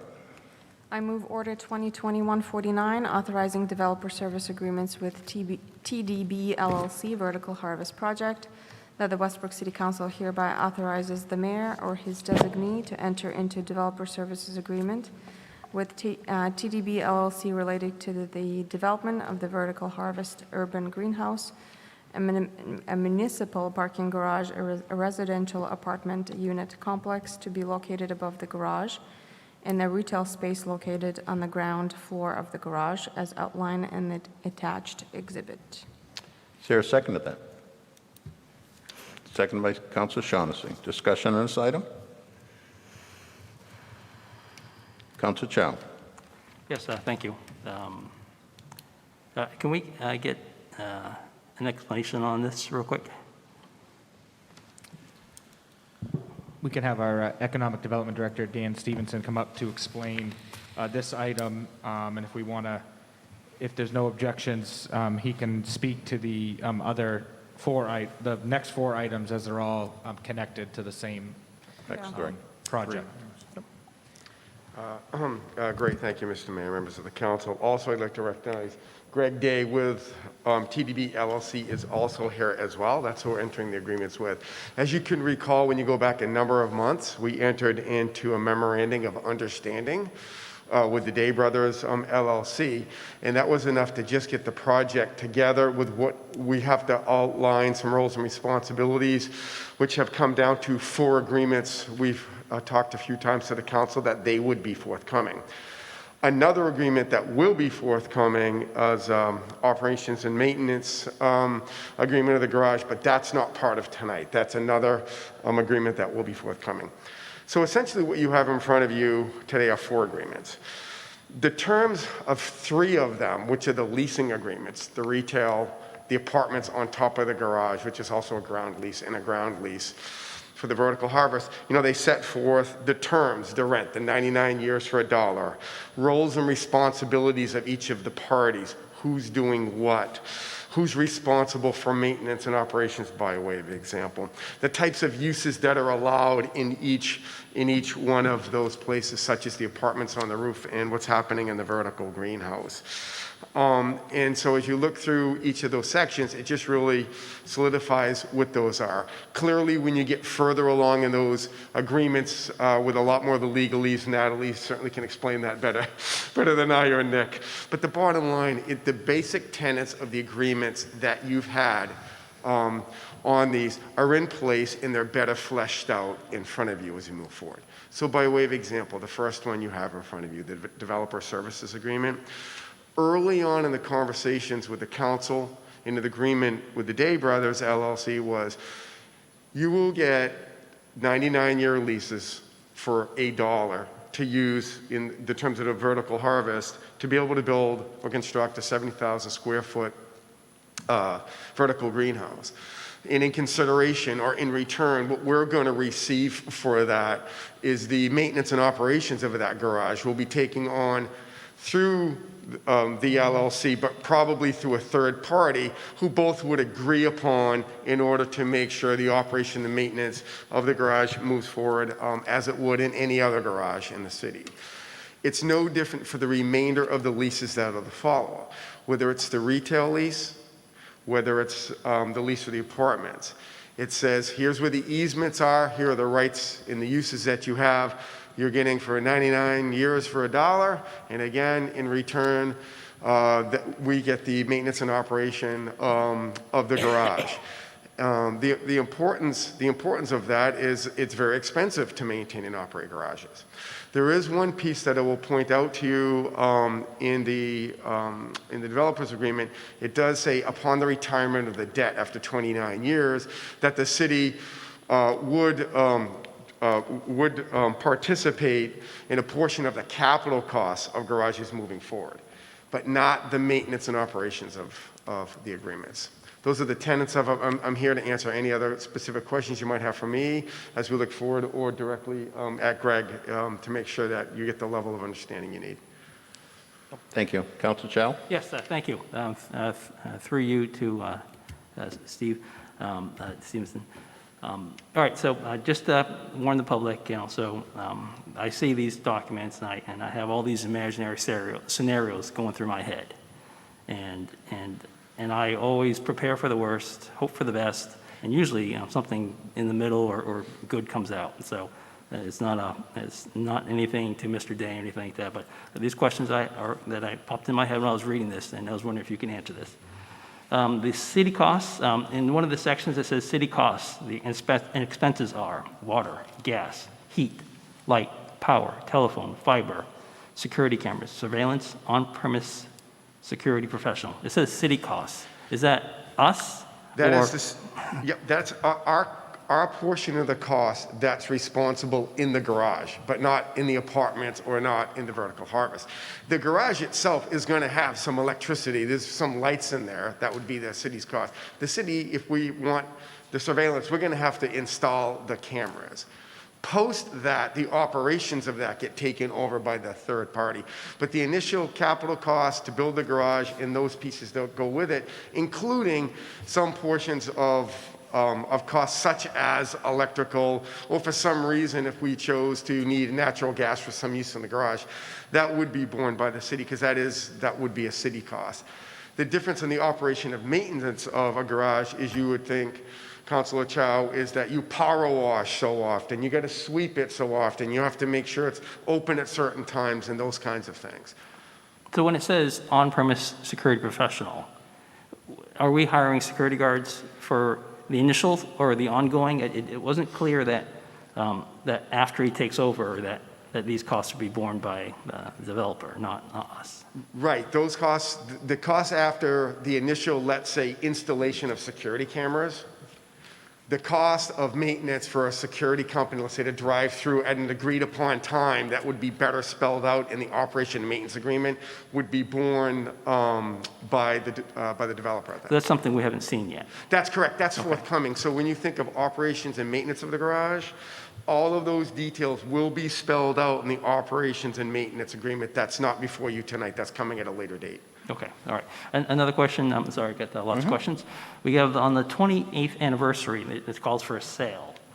If the city spends $18 million in costs and there's a deep recession, like a recession that happened during Great Depression, can this sale be forced? Can the developers force a sale from us at really low prices?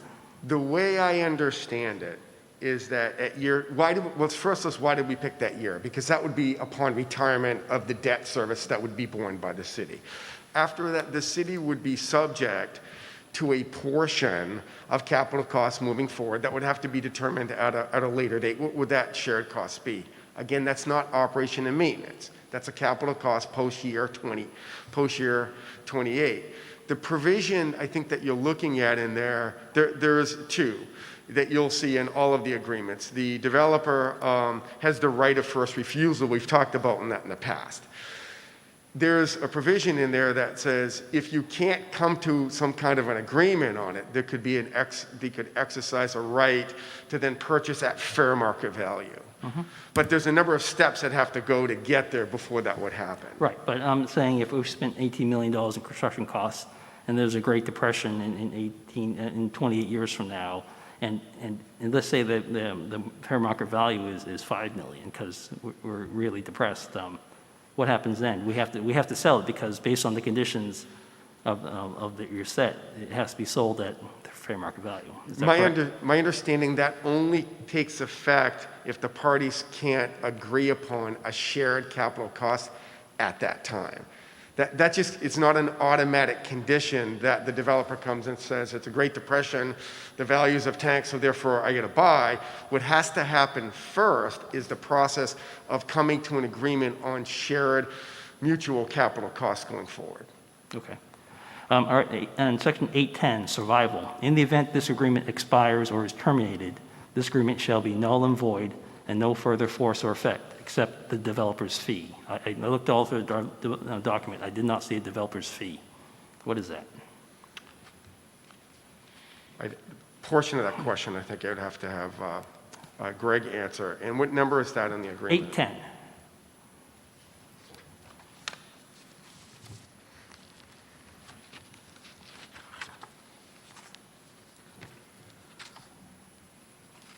810. Yeah. Survival clauses are typical clauses in documents such as leasing agreements.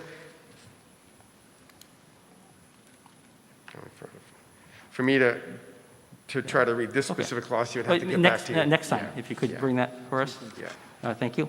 And then also, I noticed that in the event the developer doesn't pay his taxes, it looks like the city can collect rents to pay for the taxes from the tenants, except usually in most clauses, they'll say that the developer in the lease will sign rents to the developer and the city. So in the lease, it would say rent is due and payable to this person and this person. I'm assuming that the lease will only say the rent is only due to the developer. And even though our agreement says that we can't collect rent, it doesn't really say how we're going to collect rent, because if I show up and say, hey, I'm the city, I want the rent, it's like, no way, I have a lease agreement with the developer, I'm not paying your rent.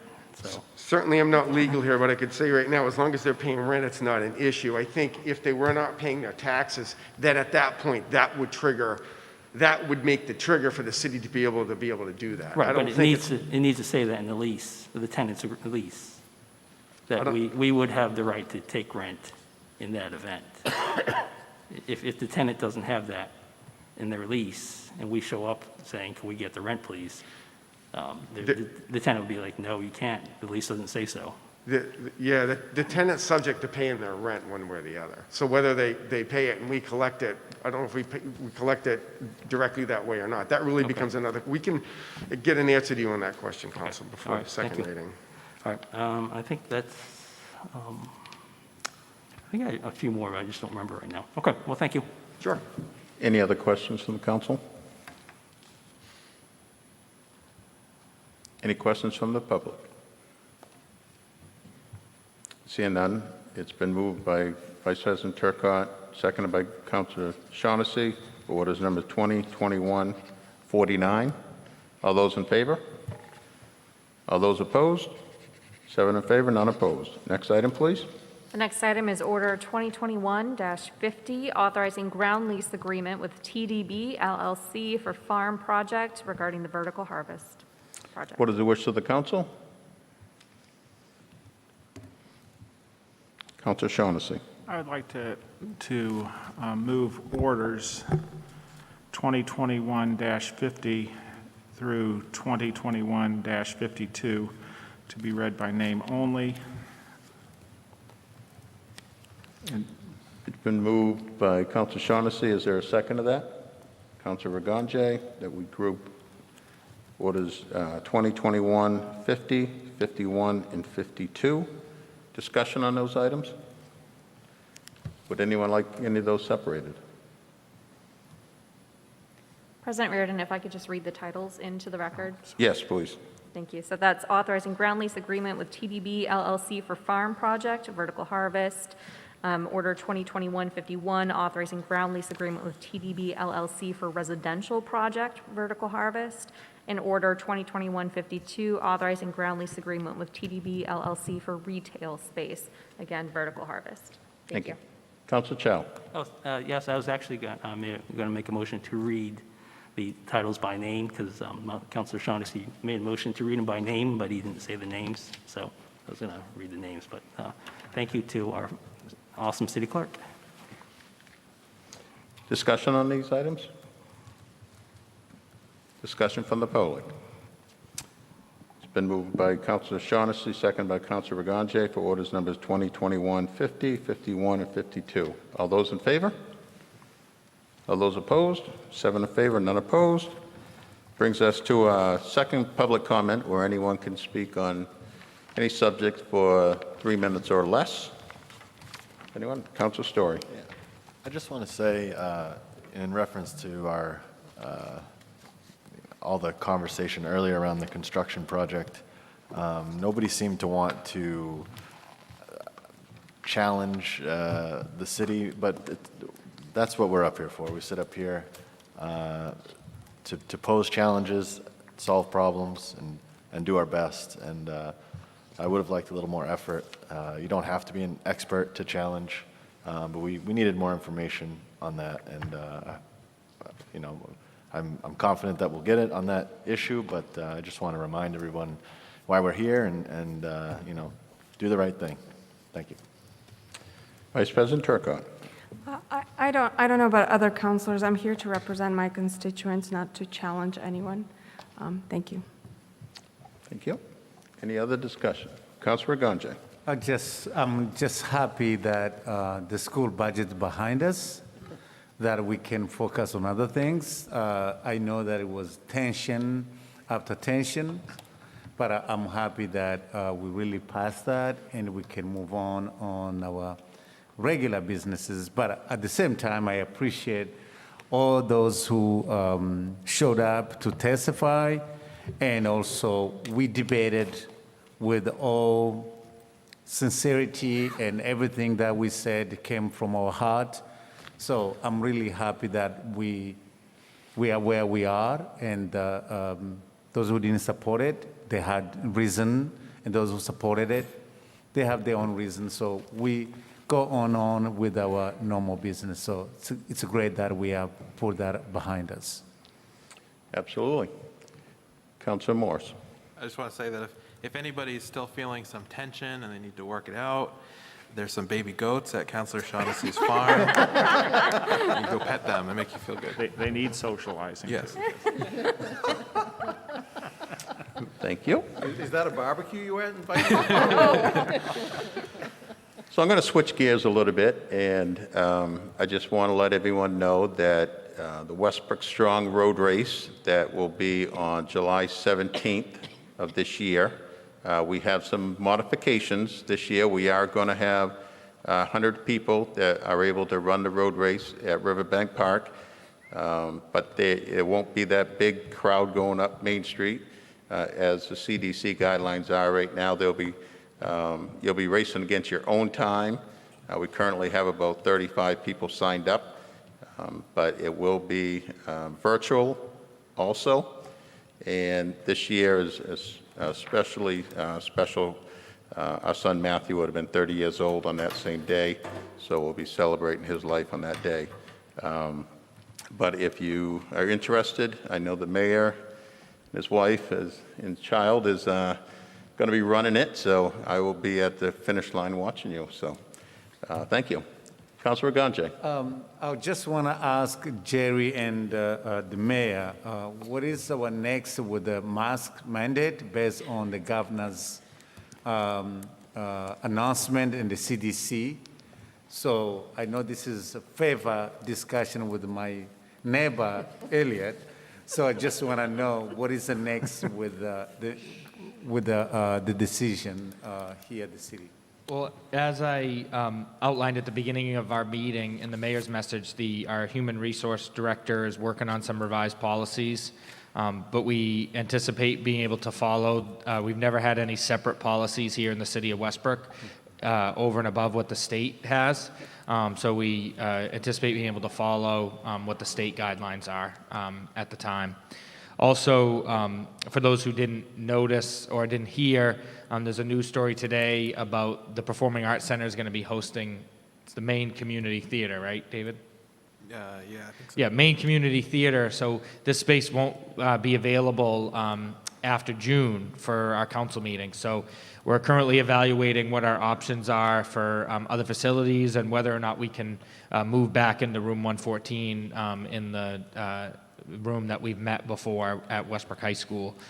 So some of that stuff will depend, but based on what I'm hearing with no distancing guidelines and no masking for vaccinated individuals, I think we'll be able to be maskless at our next meeting, as long as that works with the group. So.